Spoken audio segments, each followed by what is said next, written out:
लाहौर के निजी कॉलेज की तालिबा से मुबैना ज्यादती के इल्जाम में जेर हिरासत गार्ड को छोड़ दिया गया। मजीद जानते हैं डॉन न्यूज के नुमाइंदे वसीम रियाज से। वसीम, बताइएगा क्या सूरत हाल है?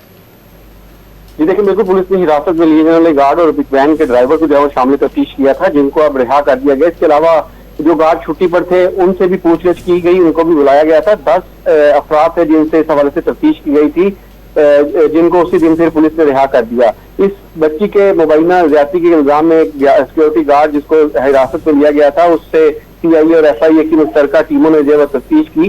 गार्ड को रात गए इल्जाम साबित न होने पर छोड़ दिया गया है। गार्ड को शख्सी जमानत पर जो है वो रिहा किया गया है। शहर से बाहर ना जाने की शर्त पर गार्ड को छोड़ा गया है। शहर के बाहर रहने वाले गार्ड को लाहौर में कयाम की जो शर्त पर रखा गया है। इसके हवाले से CCTV फुटेज जो है वो पुलिस ने अपनी तहवील में ली थी। उनको मजीद जो है वो टेस्ट के लिए फॉरेंसिक साइंस एजेंसी भिजवा दिया गया, जिसकी रिपोर्ट आने पर मजीद जो है वो हकायक वाज़ेह हो जाएंगे।